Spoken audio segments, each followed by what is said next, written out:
Hey there, everyone. Thanks a lot for joining us tonight. I'm Varn with UCAN, joined by my colleague Matt, and we are here to talk about UCAN for triathlon training and racing. Matt, what's happening? Hey, I'm excited to be on this side of it. The last 4 months or so, I've been on the other side doing the interviews, and now I get my chance to be back on this side. Well, definitely, Matt. And, it's great to have you on today and kind of talk about this topic because it's something that, now like you said, you're on the other side working with UCAN, but prior to that, as a competitive triathlete, you've had extensive experience with all sorts of nutrition and then with UCAN as well. So really what we're going to talk about today is kind of how to think about and approach nutrition as a triathlete, kind of some of the things that you heard about when you were getting into the sport, what you thought you initially needed, a little bit of the pros and cons of what you tried, and then ultimately really how you used UCAN, how you refined your approach with UCAN. So we're going to cover all that here in the next 30 to 40 minutes or so. And for those of us who are joining us live this evening, I know a lot of people will be listening to this via recording, but there are several of you here in the live audience. If you do have any questions, feel free to chime in along the way. Matt and I are really here tonight for all of you to answer whatever you guys want to hear. So we'll talk about our piece, talk about what we've learned, triathletes really find to be important in talking to hundreds and even thousands of triathletes over the years. But we also want to hear from you all and have you tell us what you want to know. So Matt, what do you say? You ready to dive into this and talk triathlon nutrition? Let's do it. Excellent. So, Matt, your background as a triathlete, you've raced a number of Ironmans, a number of 70.3s, shorter distances as well, but you've gone through, the suffering of being a long course triathlete and the challenges that come with fueling that odyssey. Just kind of from your experience, when you were getting into the sport, this is something that a lot of folks, in the audience might be able to resonate with. What were you kind of thinking about when you it first came to fueling these long rides or these long training instances? What did you think you needed, and where were you getting your info from? Yeah, at first when I came to the sport of triathlon, I was doing sprint tries and then kind of moved up in distance, but I kind of had no idea what I was doing because I came from a world of running where you didn't have to fuel during your training and racing. You kind of just ate meals and then you went on a run and you came back and you had a meal, and there wasn't really all that much in terms of sports nutrition that was required to run like a 5K in high school or a 2 mile on the track or something. But once I started to doing some more kind of I did the Baltimore Marathon in 2008, and even for that it was kind of like, okay, just take a few gels or something. And then when I started doing triathlon, the people around me started saying, hey, you got to start thinking about this more, because if you're going to do 70.3, if you're going to do even an Olympic, you got to fuel yourself. You got to know what you're doing, and then especially if you're doing an Ironman, like the people around me that I was training with, I was was really fortunate to be part of a really good training group in Jersey City, Hoboken, just outside of New York City, who were all kind of like-minded in a good place, where they were able to make things happen in our lives, as far as kind of becoming competitive triathletes. So they were all telling me sort of the same stuff, like you got to fuel a lot and you got to train your gut and you got to take all these gels and these sports drinks, and they all sort of had their preferred drink. And it was all really, like, what I learned later is that it was all kind of the same stuff. It was the same stuff. It was just a slightly different formulation of salt and flavoring and sugar. So Yeah, and that element of training your gut, I think it goes without saying that you're going to have to get used to consuming, calories and whatever you ultimately are going to consume in your training. You have to train your body to get used to that. But I think what's interesting, and you could probably speak to this, that element of train your gut when it comes to long course triathletes with the sugar based approach, it's almost like you're going to get GI distress and you have to train your gut to just accept that that's going to happen, right? So it was almost like you see so many triathletes, and I'm sure you experienced this coming into this situation, feeling like there's no other way other than to just take in a bunch of sugar, and ending up with that GI issue is kind of inevitable. yeah, and well, there's one thing about training your gut, that's like, you got to practice what you're going to do in your race during your training. That just makes sense, and most people kind of follow that rule of thumb. But the other piece of it, though, is when they're talking about training your gut, they're really talking about like jamming all that sugar in there so that your body begins to tolerate it better. So I've heard of some people who are able to train their gut, just jam all that sugar down and get to the point where maybe they don't have GI distress, um, but there's some people out there, kind of the minority, that have these iron stomachs and they can handle that kind of sugar. But for me, it just didn't work. I was trying that in my training. I was taking all the gels and the sports drinks and stuff. And even during training, I'd have some GI distress and stomach aches and things, and just look at that, fifth gel on my ride and just be like, oh, I just don't want that. But Yeah, well, I just kind of put up with it. I thought that was the only way to do it. I was gonna say, what was the tipping point for you? Because you followed that approach, and I'm sure you had fast times, and you had races that at the time you felt were successes for you, or that were successes for you. But what was the kind of the impetus to say, I don't want to keep doing this the way that I'm doing this? Yeah, I just kind of thought it was a rite of passage at first. This is just what you got to do. This is just what everybody was telling me. This is, you just got to have all this sugar and train your gut and figure it out, and hope you don't get GI distress and hope you don't bonk. But eventually the tipping point was because in 2014, or actually I'll take you back just a moment here. I started in 2010, did some sprint tries, 3 of them. I got the bug, loved it. Then in the next year I did some sprints, some Olympics. I did 3 half Ironman events, 3 70.3 events. And even there, like in the half Ironman distance, I was able to kind of get away with it a little bit without having too many issues with GI distress. But then the following year in 2012, I started doing Ironman. I did Ironman Lake Placid as my first one. And I sort of, again, I kind of got away with it. I had only relatively minor GI distress and bonking episodes that affected my performance by maybe 10 to 20 minutes or something in that race. Still performed pretty well though. And I actually missed Kona slot by 1 slot. I was like a minute and a half off. It wasn't really the goal going in, but it was exciting to see that I kind of had a knack for it. And I was able to kind of avoid some of those GI issues in that race. But then the next year, I came back to Ironman Lake Placid with the explicit goal of, I want to qualify this time. I missed it by 1 slot in a minute and a half last time. If I train harder and keep training my gut, I can figure this out. I can do it. And then I had really bad GI issues that day and bonking episodes. And I walked a good portion of the marathon, and I had for me, a pretty bad marathon, and it took me out of the running completely. I had no chance.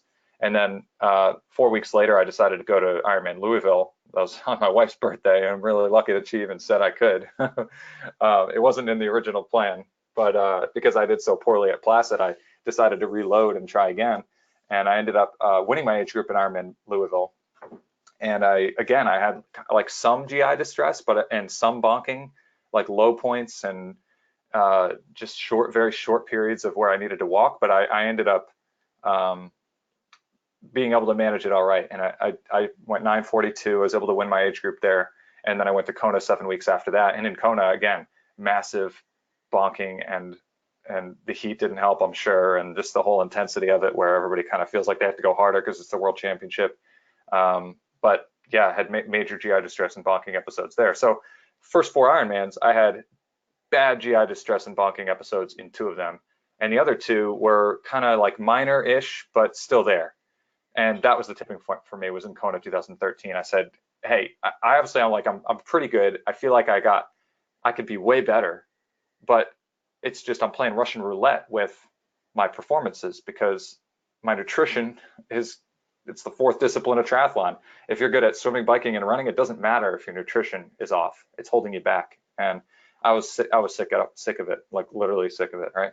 I just was like, that's it. I got to find some better way to do this. The 2 things you kind of kept coming back to a number of times, bonking and GI distress. It's interesting because they're so linked, right? Because it's not to say they always feed into each other, but clearly if you can't take in fuel because your stomach's not feeling it, then you're much more prone to bonking. So it's oftentimes, once an athlete's able to figure out really the GI part of the equation, a lot of times that could also help alleviate the bonking if you find a sustainable fuel, or a fuel that you can actually stomach taking in, or don't need to take in as much of. And that's really where UCAN comes into the picture. So Matt, we're going to talk about kind of how UCAN works and the specific fueling protocols around it, because it's a really different fuel, both in the way it works and provides energy in your body, as well as the protocol in terms of how you would utilize it compared to what triathletes are used to doing. So how did you come to UCAN? We heard how you decided that you needed to do something different with your nutrition. How did UCAN enter the picture for you? Yeah. So because of that, I'm fed up with it attitude, I ended up speaking with a nutritionist named Nikki Schock. And she's a disciple of Bob Seebahar, who many of you may have heard of because of his, he's kind of a renowned sports nutritionist. He worked with the 2008 Olympic triathlon team. He was the dietitian for them in 2008 for Beijing. So an impressive sports nutritionist, and one of his sort of disciples, or somebody who took the classes from him and learned a lot from him, was Nikki Schock. And she was actually a friend of mine even before she was a nutritionist, and a training partner. She lived in Hoboken and still does. And I talked to her, and I started, I think I was Facebook messaging her at the time, and I said, what's this new business you got going on here with this sports nutrition? What's it all about? And she's telling me, and she mentioned a couple things that completely, definitely caught my eye, but I was totally skeptical. I was like, she said something along the lines of yeah, there's guys and gals completing Ironman in under 100 calories an hour. I'm like, yeah, right. All my friends are telling me 300 calories an hour, twice your body weight in calories per hour is what you're supposed to be doing. I'm like, okay, I'm 150 times 2, that's 300. Okay, that's 3 gels an hour, or sports drink if you want to mix it up. So that's what I was doing in those first 4 Ironmans. And then now she's telling me under 100 calories an hour. I'm like, yeah, right. And so for 2 weeks, I'm trying to punch holes in this. And I'm going back, anytime my question pops in my head, I'm slamming her with a question in Facebook Messenger, just trying to punch holes in it. She kept, essentially, I guess, defending it with science and saying, no, this is what it is. And, eventually I was like, all right, I got nothing more to say here. I'm just going to give it a try. And what I'm talking about is metabolic efficiency training, teaching your body how to burn fat better. So she helped me on my diet. And within a week or two of me working with her, she mentioned UCAN, and she introduced me to it. She said, hey, give this a try. It works really well with what we're trying to do here with metabolic efficiency training. So one of the principles of metabolic efficiency training is keeping your blood sugar stable to allow your body to remain in fat burning mode. So kind of the mechanism there is, if you keep your blood sugar stable, your insulin levels stay stable, and your body stays in fat burning mode. So once your body has insulin present in it, it's very sensitive to it, it switches off fat burning. So you might have heard of people who train for an Ironman, they're taking in all the sugar and they actually gain weight. So some people that sounds crazy, but that's what's going on. They're switching off their fat burning ability because of the fact that they're ingesting so many sugars. So anyway, I started using UCAN in my training, and I started using metabolic efficiency training and saw some pretty massive, pretty quick success with it over the course of about 2 or 3 months. The metabolic efficiency principle, it's really interesting, and it's definitely for you a big part of, I know, the nutrition story, and something that, in conjunction with UCAN allows you to really switch up the approach to how you fueled. And we do have more resources on our website, on our blog, a great article written by another sports dietitian, Dina Griffin, kind of outlining what metabolic efficiency training is. There's also, we have a separate discussion with Bob Seebahar specifically on that. So Matt, I think it's a great topic that you teased, and I think for folks that want to dive more into what Matt's talking about, encourage you to check that out. With UCAN, it's interesting because it really, like you outlined it, the product follows those principles. So it's an energy source that breaks down a lot slower, and that comes from the fact that we have our superstarch, which is the carbohydrate source in UCAN. That's really what sets it apart and makes it unique. And for those of you familiar with UCAN, you might either know our UCAN Performance Energy Powders.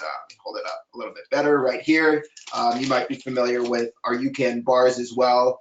Both of these have the superstarch in them. And superstarch, it's a carbohydrate, and it's a carbohydrate that breaks down very steadily over time instead of giving you that quick surge that you get from your traditional energy fuel. So, most energy gels or sports drinks that triathletes are going to use, if you think of the most popular brands out there, if you flip the label around, you're going to see one of the first ingredients either as a simple sugar, dextrose, sucrose, fructose, or maltodextrin, which is a slightly more complex carbohydrate, but still is designed to give you very quick and rapid energy.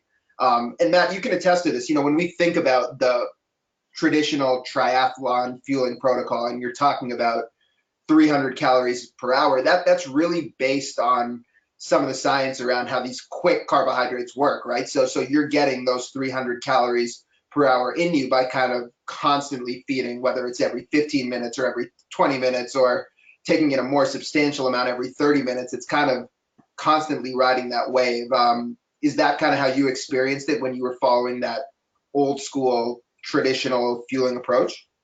Yeah, exactly. During the old school stuff, I'd take a gel, 30, 45 minutes, probably about 45 minutes later, I'd start feeling kind of low on energy and I'd have to take something else. Sometimes I'd feel like hungry after in less than an hour after having some sort of sports drink or fuel or bar or whatever it is.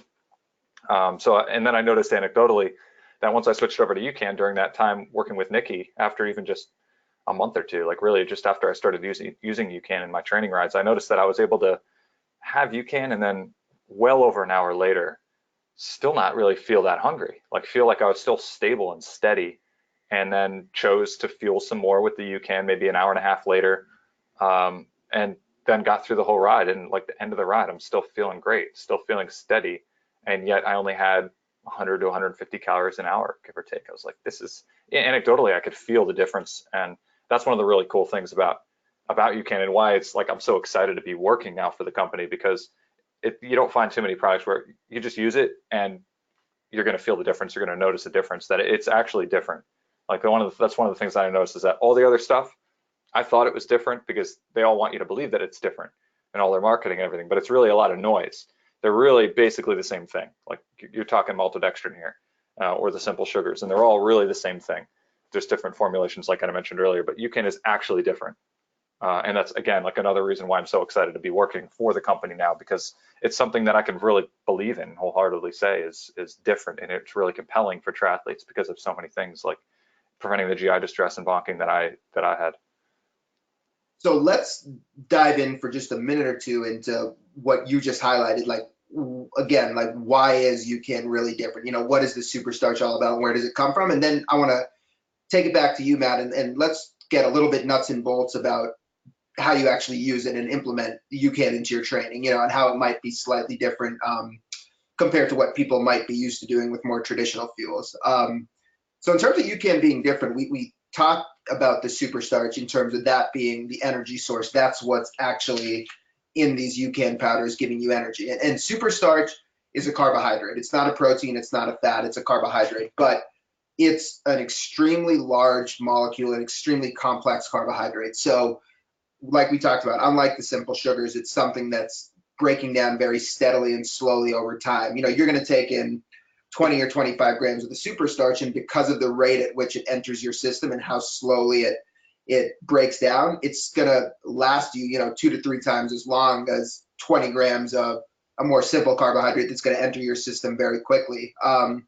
And that, like you know, for me, it was like when I came on board with UCAN about 8 years ago, it was really the story behind superstarch and why the company started that fascinated me so much. Because like you were just highlighting, it truly is something different, and that comes down to the origins of it and what superstarch was created for. So just take a minute. The superstarch energy source in UCAN, it was originally developed for our founder's son Jonah, who suffers from a very rare metabolic disorder that prevents these kids from breaking down carbohydrates and converting them into energy. So prior to the advent of superstarch, these kids have to be fed every 2 hours, day and night, just to maintain their energy levels. Extremely stressful, as you can imagine, for their families. And it was really an energy crisis. You know, Matt talked a lot about bonking for an endurance athlete. If you kind of take that analogy, these kids were essentially bonking in their lives every 2 hours, so their blood sugar was dropping, and it was really dangerous.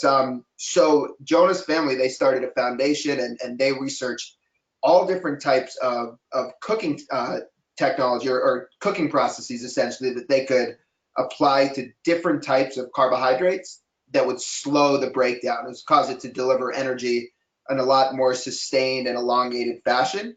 And ultimately, they found that type of non-GMO cornstarch, they apply a very specific cooking process, just heat and water, over an extended period of time, and that's what causes this starch to break down very slowly. So for Jonah, you know, this was really life-saving. 2008, he was able to take in the superstarch prior to sleeping, and it kept him steady for 8 hours. Fast forward a couple of years later, we had gotten this into the hands of some of the top athletes in the endurance space, like Mebka Flesgy, multiple major marathon winner, Boston and New York, Bob Seebahar, like Matt mentioned, who was one of the dietitians for the 2008 U.S. Olympic triathlon team, and all of them were telling us, like, this is really addressing two major issues that endurance athletes face. Number one is just that ability to get long-lasting energy without having to constantly refuel. So one of the beauties that we'll talk about with Superstarch is you can really use the UCAN powders as an incredibly effective preload before you go out there, and it's going to give you that long-term energy to get through a good bulk of your training before you need to even think about refueling. So that's a really nice element of it. The second element of it is, because it's not a sugar, it's an extremely large and complex molecule. It actually exits your stomach very, very quickly, and it doesn't need, a certain volume, a large volume of fluid for digestion. So with a lot of these simple sugar drinks, because of the structure of the molecule, you need to take in, 16 ounces of fluid or 20 ounces of fluid along with, the 15 to 20 grams of carbohydrate in order to aid digestion. And that can be tough, if you're trying to get your calories in and need to take in that much fluid, it might not always be possible. With the Superstarch, it gets out of your stomach quickly. And Matt, you can speak to it from experience, right? You'll drink UCAN 15 or 20 minutes later. You kind of feel empty, not like empty, like hungry, but just like, hey, I have energy, but I don't feel bogged down. Yeah, you don't feel it sloshing around. Don't feel it sloshing around. Exactly. You don't feel that heaviness. So that's really, kind of some of the why behind what we're telling you, what makes Superstarch so special. It really has a very unique foundation and origin, and that's why, it's completely unique to the UCAN products. You're not going to find another energy source that acts like this and gives you that elongated energy. So Matt, for you, when you started using UCAN, like take us through, typical training, right? How does the fueling protocol with UCAN, let's just first speak to it on its own. Maybe how does it work just on its own, and how did you kind of have to get used to certain things that might have differed from what you were doing before? Yeah, so at first I didn't quite trust it. I noticed that things felt different, but I still didn't fully trust it. So I'll get into that in a little bit when we talk about Ironman Maryland in the race. But in training, I didn't trust it there either. I had my crutch with me. I had a bunch of gels and bars and stuff that I figured I'd probably need to like save me, or I just didn't trust the UCAN. So I was uncertain that I could have 100 to 150 calories an hour or less of the UCAN.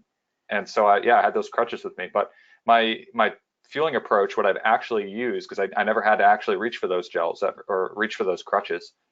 I was able to go out, let's say for like a 4-hour ride on the weekend. I would have a meal before I went out, a metabolically efficient meal, keep my blood sugar relatively stable. And then when I got out on the ride, I would, after about 2 hours or so, I'd start to say, okay, I think I need a fuel. And I'd have a bottle of UCAN, or probably about half a bottle of UCAN, because that bottle would have 2 to 3 servings in it. And then, so I'd have about a serving and a half at about 2 hours. And then after another like hour and a half, as I'm nearing the end of the ride, maybe I'd have a little bit more. But I didn't really, a lot of the time I didn't need it. So really it was, and then it was just water and electrolytes after that. So really for a 4-hour ride, you think you'd have to have several hundred, maybe over 1,000 calories to get you through it. And I didn't. And you'd have to feed all the way through, right? Like every 45 minutes, every half hour, whatever it might be. Or if it's a sports drink, they tell you got to keep sipping at it, sipping at it, sipping at it. And that's because you don't want it to slosh around and build up in your stomach. But it just really simplified things, really simplifies it a lot. Like you could just go on a 4-hour ride with one bottle of UCAN, and if it's hot, then bring some electrolytes and water, but that's all you need. Now, one of the key elements of UCAN, and you touched on it a little bit, but I want to dive into it a tiny bit more, is really the pre-fueling part of it, right? So when you're going out for the pre-ride, you talked about having a breakfast, but then you're also having some UCAN before you go out there to get you up to that 2-hour mark. So take us through kind of that pre-fueling, maybe even how you might time what you're eating, and then how you also might time that along with whatever UCAN you're taking. Yeah, so I forgot to mention that I typically would have a serving or two of UCAN like shortly after the meal. So if I had a meal like right when I woke up, say it's 45 minutes to an hour before I go out, then about 20 minutes or so before I got out, I have a serving or two of UCAN, throw that bottle in the sink, and then take the bottle out with me. And that's the one that I'd be having during the ride. And another thing to note is that for the shorter efforts that I would do, so maybe it's a long run on the weekend, I'm going out for an hour and 45 minutes, or it's a trainer ride, I'm on the trainer for an hour and a half or an hour and 15 minutes. I would have a serving of UCAN before my run, and then I wouldn't have to bring anything out with me for an hour and 45 minutes, even 2 hours. I would just not even like, unless it was hot, I wouldn't even bring water. I'd just be good for that long of a time, and then come back, and then I would have a meal, or if I wasn't going to be able to get to a meal right away, I'd have the UCAN Plus protein. The way that Meb uses it, mostly to start the recovery process with the protein, and gets me to that next meal, so that I can start the recovery process right away and continue to have that steady blood sugar. That element of fueling up with UCAN before you go out, I think it's so key, whether it's, a 4-hour ride like you were talking about, or it's, an intense 60 to 90-minute workout. It's that ability to take UCAN in and then not have to worry about fueling, until 90 minutes or 2 hours in. It's really powerful. And so, we might have some people that are a little bit numbers driven. So I just want to kind of go through what you just outlined and put just some numbers behind it so people can understand what we're talking about a little bit here.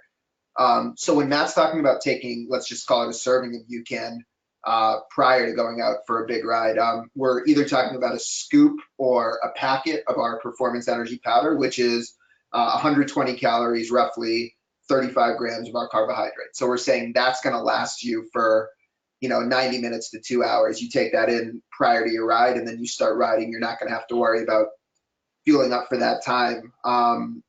If you think about how that compares to kind of a traditional sugar-based fueling protocol, right? You might take in a gel or a bar 15 to 20 minutes before. Those are typically in the range of 100 calories. And then, at a moderate level, a lot of folks, what would you say, Matt, might take in 2 gels an hour on the bike, or 3 gels over the course of 2 hours on the bike, right? So we're really between what you take before and during for a lot of triathletes for that 2-hour ride. It might end up being 300 to 500 calories of sports nutrition. With UCAN, you're really doing it with a fraction of that, 120 calorie scoop of UCAN prior to going out, and then just worrying about fueling with water.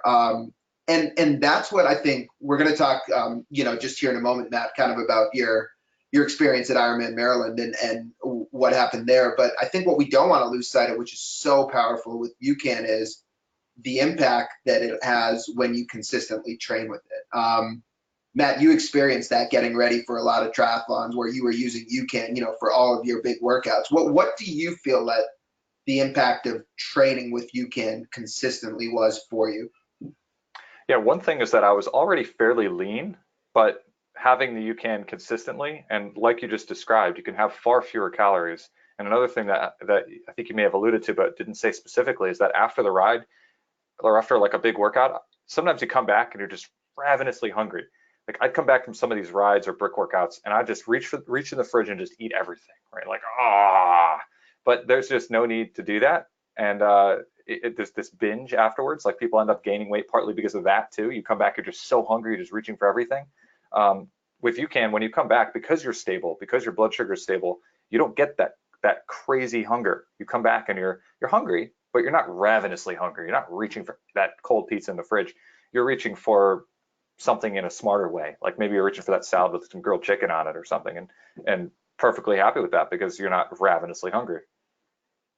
That's really, that element of blood sugar stabilization, right? It impacts your energy. It impacts, kind of your ability to, like, there's those terms, hangry. I mean, those all come from fluctuations in blood sugar, and people make crazy choices. I think we've all been there before. So that's a huge power of kind of a fueling strategy throughout your training that's centered around keeping yourself steady, whether that's something you're practicing through daily nutrition. And then, it's nice to be able to carry that idea over to your training nutrition. We were in Boston recently for the marathon, Matt, and we had an event with Sarah Sellers, a professional runner who finished second in Boston last year, and she was saying, when she was searching for a fuel for her marathon training, like it was such a disconnect for her because she was trying to eat a certain way. She's in healthcare, she's a nurse anesthetist, so she's kind of knowledgeable about nutrition, trying to eat a certain way in her daily training, and then going to fuel her workouts, and it's all about sugar. So with UCAN, I think if you're trying to kind of stick to a certain plan and eat a certain way, it's nice to not have to throw that all out the window when it comes to fueling your training. So I want to dive into a couple other kind of nuances with the UCAN, Matt. For people on this call who've experienced the product already, who might be familiar with it or looking for some tweaks in terms of the actual mixing of it, we should add that, I think a lot of you guys know this, but UCAN, it's a shake type of consistency. So it is a starch. It's not, thin and watery like a sports drink. And we often tell people to think of it like liquid food. It's something that, a sense you're feeding with, you're not sipping on and nursing slowly. You're kind of taking in a substantial amount of it at once when you fuel. What are some strategies you found, Matt, that just kind of pre-mixing UCAN? We've always got the handy shaker bottle over here, which we suggest that people use, get it real mixed up nice. But anything else that you've tried to really help with the mixing experience of UCAN? Yeah, well, what you mentioned, the shaker there, it has a wire ball in it, so that's really helpful for kind of breaking up the powder and making sure it's not as clumpy. It's smoother and not as chalky. But the other thing is I usually mix my bottles the night before, so I'll mix them up. Always water first and then powder. I think everybody kind of knows that because they're kind of used to like protein shakes and stuff. And if you do the powder first, it just clumps at the bottom. So always do the water first, then the powder. Mix it up, and I would throw it in the fridge the night before. It's nice when it's cold. And I've heard of people throwing it in the freezer. I haven't tried that myself yet, but very soon I'll be trying that, especially as it gets hot. But that's really nice because by the time you get to like, the bike, you're midway through the bike in an Ironman or something. If you've got a nice like kind of UCAN slushy that's still cold, I mean, I think we can all relate when you're out there on the race course and it's hot out, you want something cold, right? It just feels nice. And I think it even makes you feel better and helps your performance because you're kind of cooling that core temperature down. So yeah, make them the night before, and then when I bring them out on the bike, they're smoother and they're great. Yeah, they taste good. Like I actually looked forward to drinking my UCAN bottles at Ironman Maryland in 2014, and I'd never experienced that before in a race. Looking forward to my sports nutrition. Yeah, I think the pre-mixing it and making it cold, it's a huge benefit. It's something we do very consistently when we're bringing the product out for people to experience. It's sampling it before rides and stuff. It makes a huge difference. Now we've got a couple questions, and it's both relevant to what we're talking about here. So let's kind of deviate for a moment and take those. So Anne, from the mixing side of things, Anne wanted to know, does using hot water help or does using hot water help, and does it have any negative impact on UCAN or the Superstar? It's a great question, and we've heard a lot of folks recently telling us that they've been using, a little bit of hot water with the super starch to shake it up first, and then adding kind of cold water to top it off and get it to the consistency that they want. No issue at all, especially if you're using hot water, out of the tap. Yeah, there's no problem at all doing that. We just generally recommend not baking the super starch an extended period of time because we don't exactly know the impact that'll have on the carbohydrate, but adding a little bit of hot water to help it dissolve, it's a great idea and something we've seen people do for sure.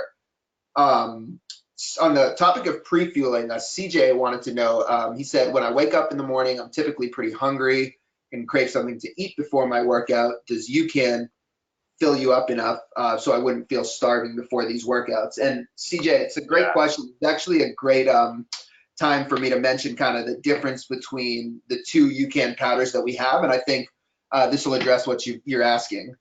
So there's two versions of the UCAN Performance Energy Powder, and they look very similar on the screen, but the subtle difference here is that the vanilla in my hand up here has added protein in it. So it has the super starch that's going to give you the energy. That's what we've been talking about as kind of the basis of UCAN products this whole time. But it also has added protein. So there's really two functions with the protein and the super starch. You can certainly use it for recovery, and Matt's talked about that, having the UCAN plus protein after the workout, it'll help your muscles recover with the protein, plus it'll also help you, really be ravenous and prevent that hangry feeling immediately after a workout. But this UCAN with protein also makes a great pre-ride or pre-workout breakfast. If you're waking up in the morning and you don't want to eat anything, you just kind of want to go out and you want something with a little bit more substance than just the regular UCAN without the protein, having this one as your breakfast, it works great. Matt, is that something you've had experience with, using the UCAN with protein even before workouts? Yeah, definitely. With the protein in there, it just adds to the satiety. It kind of curbs the hunger more, better, just because it's a little bit more substantial, exactly as you're saying. And I'll even have that sometimes during my rides too. Like if I know I'm going to be out there for a long time, mix it up a little bit, have a little bit of protein. The protein itself is not very easily digestible, so you don't want to go overboard with anything with the protein in it, but it does help curb that hunger. The other thing though, and I think you're probably going to go there, but about the bars. The bars are great. They've got fat and protein. They're almost like a perfect snack. They keep you steady as well because they also have the super starch in them, and they're delicious. They're really good. Like the chocolate peanut butter one is my favorite. It's amazing. The cinnamon one doesn't have a chocolate coating on it, so I bring that on long bike rides when it's hotter. The chocolate peanut butter one and the chocolate version, they have the chocolate coating on it, so it becomes a melty mess if you bring it out on a hot ride. But it doesn't change it, like the flavor, and it doesn't change the effect that it has on you. But it's just a mess, and I just don't want to deal with it. So I take the cinnamon one out with me. Yeah, the UCAN bars for sure. Like Matt, like you mentioned, these guys right here, even having a bars, kind of when you first wake up as breakfast, and then having the scoop of the UCAN without the protein. A lot of people will combo those up before big workouts, or big, even before races. And CJ was also, as a follow-up, asking us, saying that, all the protein products have whey in them for people who are lactose intolerant. So right now, CJ, all the UCAN powders, the vanilla that I'm showing you right here, they do in fact have whey. So what a lot of athletes who are either lactose intolerant or looking for a vegan option, what they'll do is take our plain super starch, our unflavored super starch, and add their own flavored vegan protein to it. My wife's vegan, and she does that. She adds a chocolate plant protein to the plain super starch to get that same effect. On the bar side of things, if that's something you want to opt for, and you're looking for a non-dairy option, then we do have a coffee bar which has a plant-based protein, so you could certainly use that. And even with our fruit flavors, people have gotten super creative. Like I'm holding the cranberry raspberry up here. I've mixed this with a vanilla protein powder, for example, a plant-based vanilla protein powder, and again, you get that same effect. You kind of get that nice cranberry vanilla taste. So there's definitely ways to achieve what we're talking about, just with a plain protein and adding it to UCAN. Have a lot of athletes do that. Matt, one other thing I wanted to ask you about in terms of the fueling protocol with UCAN. So we've talked here about pre-fueling and kind of the different ways to address that with UCAN. When you're fueling up with UCAN, mid-ride, in the example you were talking about before, that 4-hour training ride, you talked about, potentially 2 to 3 servings pre-mixed in your bottle of the UCAN powder, which, you'd have 1 to 2 servings of that perhaps halfway through the ride, and then maybe not have some more. How are you kind of timing that? Are you drinking that all down at once? Are you spacing it out over any period of time? Take us through that thought process. Yeah, great question. So you can sip at it, and some people prefer that. But one of the beauties of UCAN is that you can actually take lots of it at once. Like you can't do that with a Gatorade. You chug a whole Gatorade, your stomach's gonna be upset. It's gonna be sloshing around in your stomach forever. But you can, because of what Varn you were describing before about how it has such a large molecular weight and a very low osmolality, it absorbs rapidly into the gut, into the stomach, and then at that point releases at a steady rate. So because it leaves the stomach quickly, you can actually drink a whole bunch of it. Like some people I know drink a whole bottle of UCAN, and I typically like to go with like a third or a half a bottle. And we're triathletes, right? We don't want to break arrow. So you don't want to keep reaching back for your bottle every second. And if you're like me, you've got behind the seat cages. I've got 2 of those back there for Ironman, or 1 if I'm doing a half Ironman. If you're reaching back there and you're fumbling around for a bottle all the time, A, you risk dropping it. B, it's just annoying. You don't want to have to keep reaching back like that. You want to be relaxed and just steadily plugging away. So it's nice not to have to reach back every 15 minutes or 10 minutes to sip at this, whatever it is. Instead, you can reach back, pull it forward, chug down half of it, put it back, and then an hour later, 2 hours later, 2.5 hours later, sometimes for me, reach for it again, and then take down the rest of it. So what I typically like to do is concentrate it during Ironman, so I can go into more like the Ironman Maryland, fueling plan, and the way that I did that there, and then in Kona 2015, and tell you a little bit more about that. Yeah, and so let's take it, kind of to your Ironman Maryland experience, and talk a little bit about, kind of utilizing UCAN in racing. And there's there's an interesting element that we'll explore a little bit here, about kind of the difference between UCAN and training and racing, because one of the beauties of UCAN for a lot of people in training is it's kind of that minimalist approach to fueling, right? You can do these long workouts and you don't have to take in as much, and you're not taking in all the sugar, and it's just a more efficient fueling strategy, and it's one that is very supportive of fat burning. So one that these long endurance workouts are often designed for your body to burn fat, but if you're dumping sugars in them, it's tougher to do that, or it's not as optimal. And with UCAN, it's really working alongside of you. There's also the element, though, with UCAN of people that have high caloric needs because of how easy it is on the stomach. Like you were talking about, you can kind of take a lot of it at once.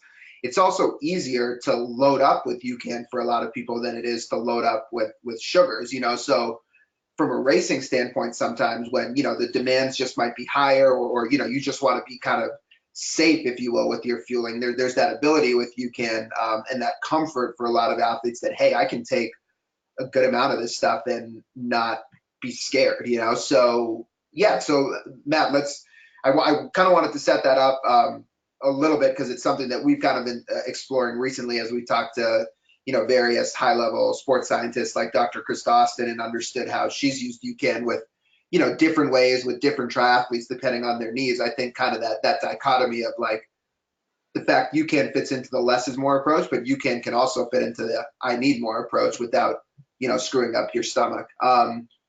So for you at Ironman Maryland, I'll do the bragging for you. You won.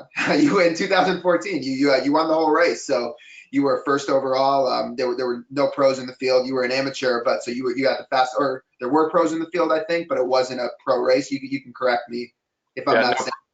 No pros in the field. It was the first one that Ironman did that had a no pro field, no prize purse.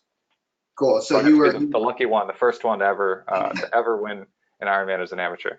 Yeah, incredible. So take us through the fueling on race day, kind of from start to finish.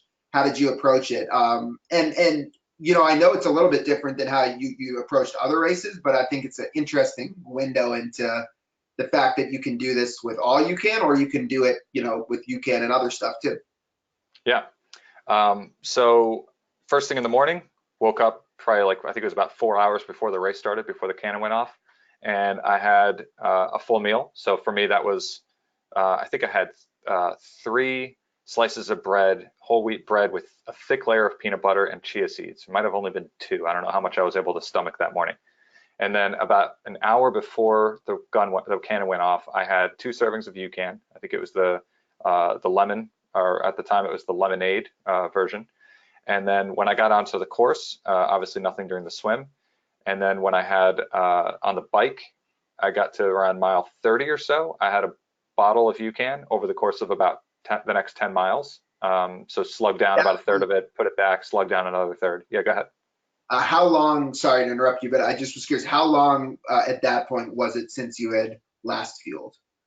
So probably about 2.5 hours, maybe even 3 hours before I had fueled since then. I'd have to look back at my race report. It might have been closer to like 20 or 25 miles into the bike. So yeah, I would imagine it was probably more like 2.5 hours since I had last fueled. So then I took down that bottle, let's say it was from like mile 20 to 30, give or take. And then around the midway point, I had a gel, I had a goo. And like I mentioned before, I didn't quite trust the UCAN, so I was like mixing in other stuff. I wanted to kind of hedge my bet. Then at mile around 80-ish, I had another bottle of UCAN, the lemon version, and that was in each bottle. I believe there were 2 scoops or 2 servings. At the time, it was a smaller serving size actually, so it was about 80 calories each serving. And then when I got to mile 105-ish, I was almost done with the bike. I had 1 more gel before I went onto the run, and then on the run I had 1.5 gels. So I had 1 gel at about mile, I think it was about mile 10, and then I had a half a gel because it wasn't the flavor I liked that I got from the aid station. I only had half of it, and that was at about mile, I think it was like mile 18 or 20. I was sort of coming in on the home stretch then the last 10K, and then just water. And some electrolytes. It wasn't terribly hot that day. And I think I had just some salt capsules that I opened up into my UCAN bottles.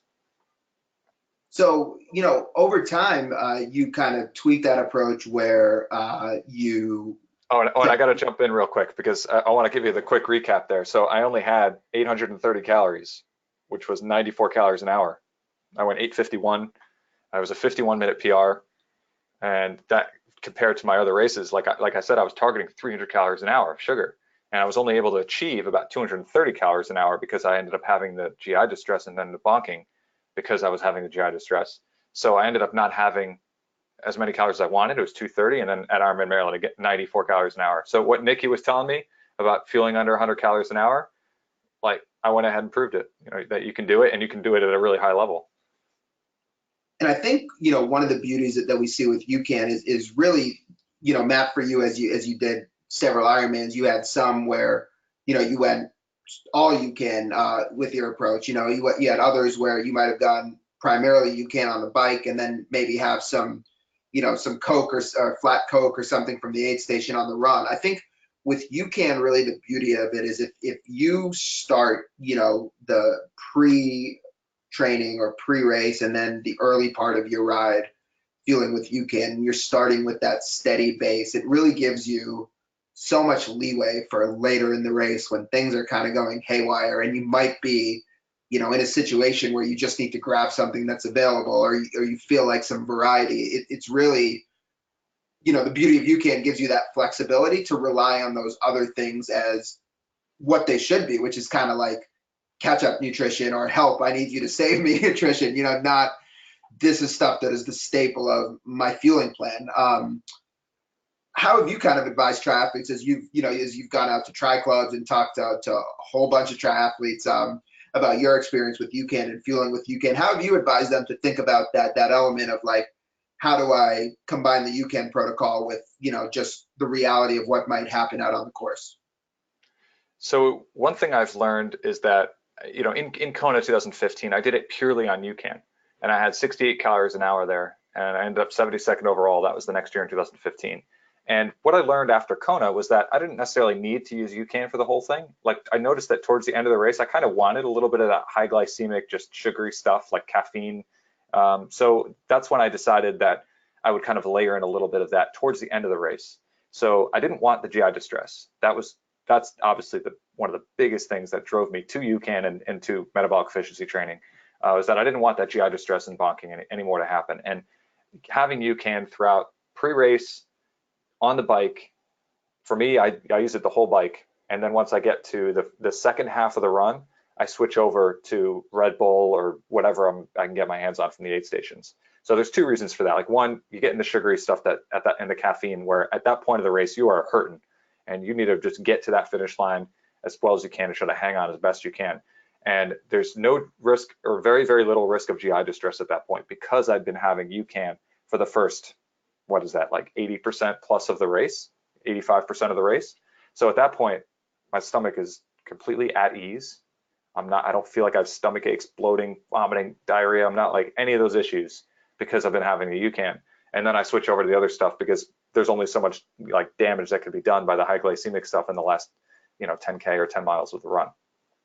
So that's the way that I've been recommending it, and that's the way I've been using it since Kona 2015. And how does that differ perhaps from the approach in training? Like in training, did you ever find a need to say, hey, at the end of this ride, let me hit the sugary stuff, or do you feel like that was a lot rarer or almost never in training compared to racing? Yeah, almost never. I mean, in a simulation day, I would replicate what I'm going to do in my race. That's one of the goals of that simulation day. Like one thing I would do is a metric Ironman, and this is kind of maybe a cool idea for some of those listening. The way to prep for an Ironman, one way to do it is to do this like simulation day, and a metric Ironman is, you've got an Ironman, which is 2.4 mile swim, 112 mile bike, and a 26.2 mile run. If you switch that all to kilometers, then it becomes about 2/3 as long. So instead of being 2.4 miles, it's 2.4 kilometers, which turns out to be something like about 1.5 miles. And then the bike is about 70 miles, and the run is about 16. It's like 16.3 miles. So you scale it down so that way it's still a big training day. I only do 1 or 2 of these in prep for an Ironman. But it's a really great test of your nutrition. And so on those days, I have UCAN like how I would in the race. UCAN before, I have a meal before, like 3 hours before. I get up really early, like it is race day. It's a race simulation. Get out and do the swim, the bike on UCAN, first half of the run on UCAN, switch over to usually Red Bull or a gel or something for the second half of the run. But other than that, though, like if I'm doing my 4, 5, 6 hour rides, I'm doing a 2 hour bike and a 1 hour run at brick workout, or any of my trainer rides, swims, or runs during the week, long runs, any of that stuff's all on UCAN. Unless it's under like 45 minutes or so, then I usually just do it fasted if it's first thing in the morning. Great. I think that's a great kind of overall perspective on, the core elements of it are the same, but there's slight tweaks you can make kind of in each situation based on what you're doing, but I think the idea that, if you're preloading with UCAN for these workouts, like it's really taking care of the bulk of the fueling, other than certainly some of the longer rides where you think about fueling during, but for a lot of the training during the week, it could really be addressed with UCAN. Matt, this has been great. We've been on here, and I want to thank everybody that's joining us here in the live audience by letting you know if you made it to this point, we want to give you a little special offer to take advantage of to get a discount on UCAN. So that's something very special for everybody that's listening here. Matt and I are really appreciative of you spending this evening with us. So feel free to use the code UCANTRY20. That's UCANTRI20. That'll give you 20% off on your next order whenever you're listening to this. If you made it to this point, go use that code UCANTRY20 at generationucan.com shop. You can get whatever you want. Make sure to load up that cart because that's only going to work for one order. That's code UCANTRY20. Matt, just in wrapping us up, I think one kind of interesting element of your story that we always get asked too is when you're switching from a sugar-based fueling approach and implementing UCAN in your workouts, I mean, is there any type of transition per se? Is there, a week or two of workouts that you kind of have to feel a little bit different? Take us through, like, what was the transition for you, or was there any transition when you went over to UCAN? The transition for me was almost non-existent. I think I was just kind of a lucky one there. Some people do experience some sort of transition there where they use UCAN for the first week or two, or maybe if it's even just for the first ride or two or workout or two, they might feel a little bit hungry, like their body is just craving the high glycemic stuff. And that's why I always, like at the beginning, always bring your crutch with you, like I did. Like, don't use it unless you need to, but have it with you just in case, because I never want to be the guy responsible for telling you that you got to have, this much UCAN and only UCAN, and then you get out on your ride and you're 20, 30 miles from home and you're completely stranded and you're bonked, and then you're cursing me, and I don't want that. So bring your crutch with you, and just in case you need it. But you'll find that pretty quickly you kind of start to trust it over the course of maybe a month or two, and the transition, just stick with it for like a couple of weeks. Usually, I haven't heard of many people having really like any tough transition, like any more than a week or two of having to work through it. It's not even that bad either. Like you don't. I'm not talking about like a transition where I think I hear like people that are on like keto diets, sometimes they have a really difficult transition. It's nothing like that. Exactly. I was going to say, what we're really talking about here is if you're somebody that's used to fueling with lots and lots of sugar, and then you're trying to take UCAN before a big ride and say, okay, I'm going to take nothing at all during, like that's what we mean when we're talking about a transition. It might take you a few rides to wean yourself off that sugar before you can say go 2 hours on UCAN only, if you're somebody that's used to doing a lot of high glycemic fueling. If you're somebody that's kind of like, I haven't figured out my nutrition, I don't take much at all, like you might feel really good when you take UCAN before that first ride, because it's just providing you with carbohydrates at a rate and at a time in your ride that you're not used to typically getting them. Because that's the one thing I just wanted to, as we close out, just hone in on with UCAN. So UCAN and the superstarch, it's a food, so it's not a spark or kind of any like stimulant that your body could get used to. I mean, it's in a sense saying like, is there a transition to eating a sweet potato, or is there a transition to eating oatmeal, right? I mean, there's no sort of magic in how it takes those things to work in your body, but there is, like Matt, like you correctly pointed out, like if you're going out for a big workout and you're saying, I'm not going to take in some fuel that I normally would take in, like there's certainly a transition there. That's just something that might take some getting used to. So I think, yeah, the best way to really address it is if you're going to use UCAN before a really big or really long workout is to have the UCAN with you and then just have some additional fuel with you. And the worst thing that's going to happen is you'll be like Matt, and a year later you'll still have those gels in your cycling pocket because you never needed to use them. Literally exactly that. And like finally a year later, I was like, all right, these are practically expired anyway, and I just threw them out. That's it. Well, I want to thank everybody so much for joining us today. Really great questions from the audience as well. That's kind of what keeps us going for this long. Matt, do you want to tease anything? We got some exciting conversations kind of coming up down the pipeline here in triathlon as we've added some new fun people to the mix. Anything that's coming up in the next month or two that you want to tease? Yeah. Well, if anybody listening is in the New York City area or New Jersey, we got some events with Dr. Krista Austin.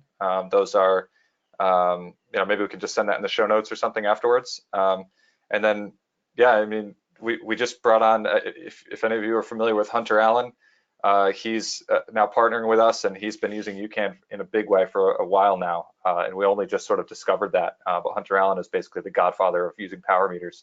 So that's really exciting. And Dr. Paul Larson, renowned researcher and scientist, elite triathlon coach, we're also partnered with now at this point, and Ian Murray, another renowned triathlon coach. And we've been working pretty closely with Bob Babbitt lately. So a lot of really big things happening here. So we'll see at the races in the next couple months. And so hopefully some other big exciting stuff coming very soon, which I don't want to disclose just yet. But hopefully some really big announcements coming soon. We're also partnering with Tri Club San Diego. So basically one of the biggest and best tri clubs in the country, in the planet. So if you are, connected to the triathlon world and also connected to UCAN in the triathlon world, you'll probably be seeing a lot of Matt out on the road here over the next few months as event season gets underway. And we'll definitely be, like Matt teased out, bringing you a lot of great triathlon related content here over the next few months. So hopefully if you are using UCAN, we can provide you with plenty of info, knowledge, and kind of interesting tidbits along the way to help you get the most out of your experience. Thanks again, everybody. Really appreciate you joining us this evening. If you have any questions, this email recording will be sent to you via email later today, and you can feel free to hit us back directly that way, and we'll be happy to answer any more questions you have. Matt, thanks so much for joining us. This was a lot of fun. We'll talk to you soon. Thank you. Take care. Have a good night.